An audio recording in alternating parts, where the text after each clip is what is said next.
देखिए, आपको एक बात बताता हूँ, ये वो लोग हैं जो देश की बहन बेटियों को पर्दा नशी करना चाहते हैं। आज ये हिजाब के ऊपर बात कर रहे हैं, कल को ये बहन बेटियों का जो घूंघट है उसके ऊपर भी बात करेंगे। ये ऐसे व्यक्ति हैं जो नाम के सिर्फ संत या आचार्य हैं, बाकी इनकी सोच जो है वो घृणा से भरी हुई है। ये आप समझ लीजिए बस का टिकट लेने के लायक नहीं है, और ये विधानसभा की टिकट लेके जो चुनाव जीत कर आए हैं, ये आते ही जीतते ही सबसे पहले नॉनवेज की दुकान बंद कराता है। जब दुकान बंद कराता है अगले दिन माफी मांगता हुआ नजर आता है। तो आप ऐसे काम ही क्यों करते हो बाल मुकुंद आचार्य जी, जो आपको माफी मांगनी पड़े? अगर बहन बेटियों के घूंघट और ये हिजाब के ऊपर बात करोगे तो सड़क पे लतिया दिए जाओगे। महाराज जी, ये बात याद रखिए, बीजेपी वाले ऐसे लोग हैं कि इस देश की जनता को कंगला कर देंगे। ये लोग उर्फी जावेद को नहीं बोलेंगे, वो उर्फी जावेद जो उसको इनको देख के बड़ा अच्छा लगता है, कंगना रनावत को नहीं बोलेंगे, क्योंकि कंगना रनावत योगी जी से मिलती है कि आप जैसे लोग तो इस समाज में बैठने के लायक नहीं हो। पता नहीं देश की विधानसभा में आप लोग कैसे बैठ गए। आपकी सोच के ऊपर मुझे घृणा आती है, और सोचकर मेरे को अचंभा होता है कि ये लोग आचार्य हैं, कि आप लोग मठ छोड़कर, आप लोग भगवान का मंदिर छोड़कर राजनीति में आकर देश के लोगों को लड़ाने का काम कर रहे हो। सिर्फ चंद पैसे के लिए अपने ईमान को बेचे पड़े हो, लेकिन आपको शर्म नहीं बची है। क्या है मोदी की गारंटी? ये कि देश की बहन बेटियों का हिजाब हटवाओ या देश की बहन बेटियों का घूंघट हटवाओ, ये है मोदी की गारंटी। कोई पार्टी नहीं है उनके लिए कुछ नहीं है। जितनी तेजी से गिरगिट रंग नहीं बदलता, उससे ज्यादा तेजी से नीतीश कुमार रंग बदलते हैं। उस व्यक्ति पे तो बात करना, चर्चा करना आपके और मेरे और देश की जनता के दोनों के समय व्यर्थ करने के बराबर है। आदाब दोस्तों, मैं आपके साथ जफर सिद्दीकी, आप देख रहे हैं PRB। जिस तरीके से लोकसभा के चुनाव के करीब आते ही मंदिर का मुद्दा हो, मस्जिद का मुद्दा हो या हिजाब का मुद्दा हो, राजस्थान से हवा महल से विधायक है जिनका नाम बाल मुकुंद आचार्य है। उन्होंने एक बयान दिया है कि हिजाब जो है वो बैन होना चाहिए पूरे हिंदुस्तान में। पूरे मेरे साथ बातचीत करने के लिए मौजूद है सोशल एक्टिविस्ट मोहित शर्मा। कैसे देख रहे हैं इस बयान को मोहित शर्मा? देखिए, आपको एक बात बताता हूँ, ये वो लोग हैं जो देश की बहन बेटियों को पर्दा नशी करना चाहते हैं। आज ये हिजाब के ऊपर बात कर रहे हैं, कल को ये बहन बेटियों का जो घूंघट है उसके ऊपर भी बात करेंगे। ये ऐसे व्यक्ति हैं जो नाम के सिर्फ संत या आचार्य हैं, बाकी इनकी सोच जो है वो घृणा से भरी हुई है। इससे पहले बाबा रामदेव का स्टेटमेंट आपने सुना होगा कि महिलाओं को लेकर उन्होंने क्या स्टेटमेंट दिया था, और तमाम जो नेता इससे पहले भी हिजाब को लेकर विवादित बयान दे चुके हैं। एक बात आप मुझे बताइए, एक और तो पूरे देश के अंदर हर एक माँ बाप यही कहते हैं कि बहन बेटी जो कपड़ों में अच्छी लगती है, सुंदर लगती हैं, लेकिन वहीं दूसरी ओर ये देश की बहन बेटियों को निर्वस्त्र करने में लगे हुए हैं। एक ही बात कहेंगे कि अगर आप हिजाब के ऊपर हाथ डालोगे या देश की बेटियों के घूंघट के ऊपर हाथ डालोगे तो इस देश की जनता आपको हरगिज बर्दाश्त नहीं करेगी। ये 800 से 900 वोट से जीत के आया हुआ व्यक्ति, जो खुद अपनी जीत एकदम, ये समझ लीजिए एकदम रैंडमली इसकी जीत हुई है, एक अचानक वाली जीत इसकी हुई है। ये विधायक क्या, ये आप समझ लीजिए बस का टिकट लेने के लायक नहीं है, और ये विधानसभा की टिकट लेके जो चुनाव जीत कर आए हैं, ये आते ही जीतते ही सबसे पहले नॉनवेज की दुकान बंद कराता है।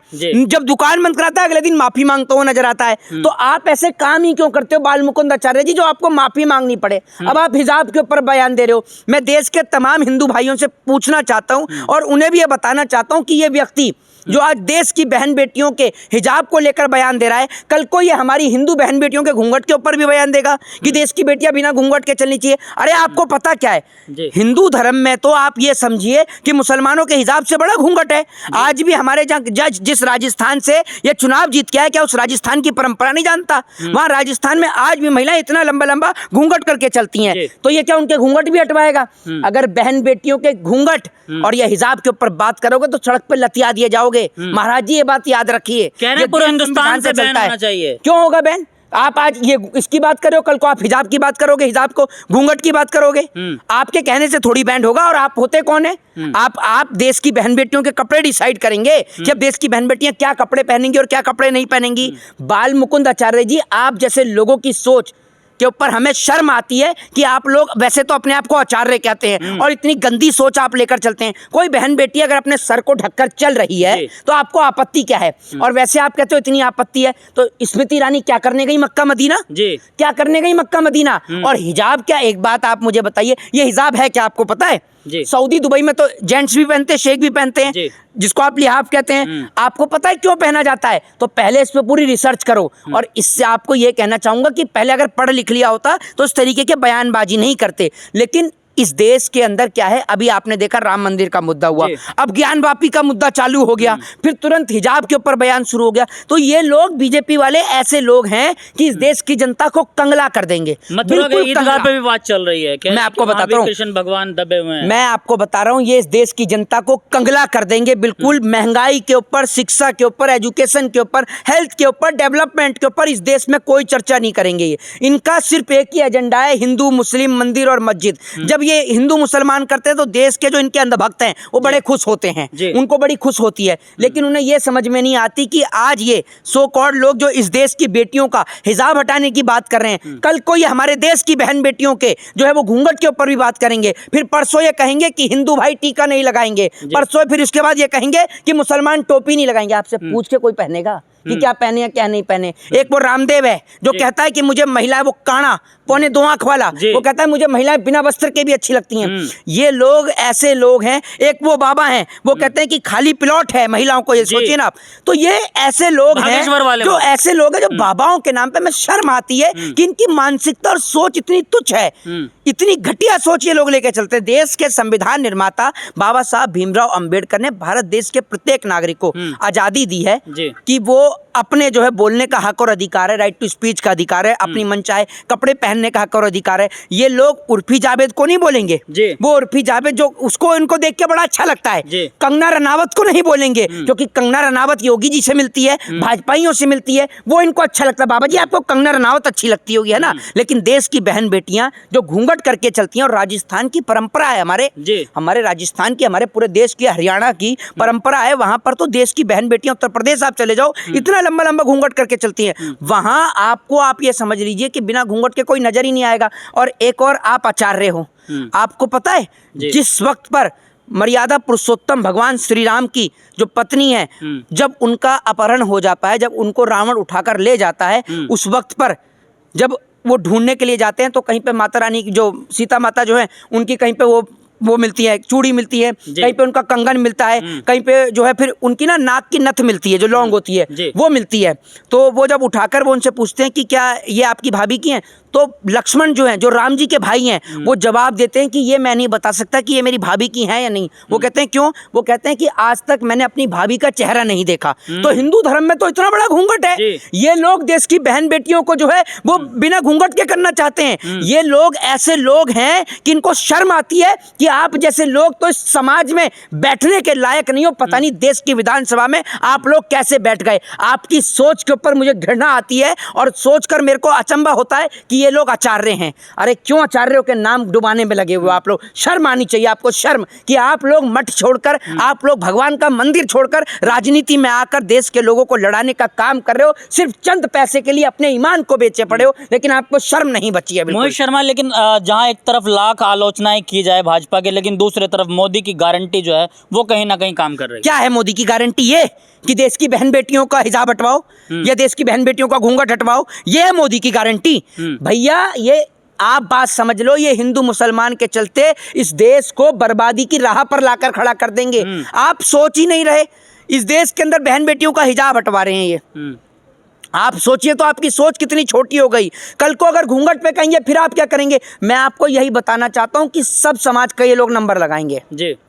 इसीलिए आपसे कह रहा हूं कि आज अगर मुसलमानों के हिजाब की बात आई है तो आपको मुसलमान के साथ खड़ा होना चाहिए, ताकि ना ये हिजाब को हटा सकें, और कल को जब घूंघट की बात होगी तो मुसलमान आपके साथ कंधे से कंधा मिलाकर खड़ा होगा। क्योंकि हम इस देश के अंदर अपनी बहन बेटियों की इज्जत और आबरू के ऊपर आंच नहीं आने देंगे। और याद रखिएगा, हिजाब पे हाथ डालेंगे तो चीर फाड़ हो जाएगी इस देश के अंदर। मोहित शर्मा बोल रहे हैं बिल्कुल के समर्थन में। अरे हिजाब क्या, अगर आप हमारे देश की घर की बहन बेटियों का हिजाब हटाएंगे, घूंघट हटाएंगे, तो हम खड़े देखते रहेंगे? हम खड़े देखते रहेंगे क्या?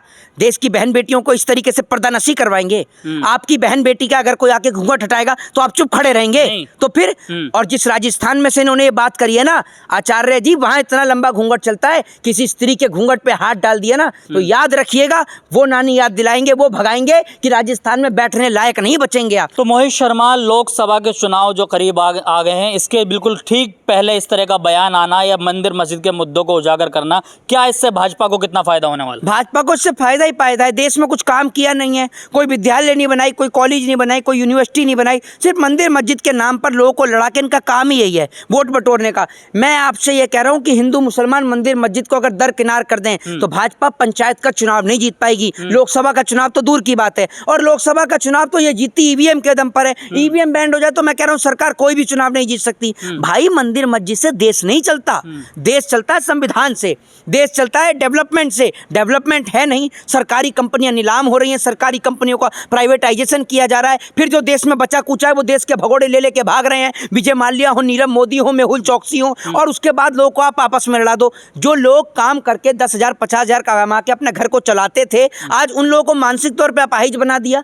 हर एक व्यक्ति को काम धंधे से निकालकर हिंदू मुसलमान में उलझवा दिया। जिस देश में कभी हिंदू खतरे में नहीं आया, वो सबसे बड़ी आबादी वाले देश में जहाँ हिंदुओं की सबसे बड़ी आबादी है, वहीं हिंदुओं को खतरे में ला दिया। अपनी कुर्सी के लिए हमें बलि का बकरा बना दिया भैया।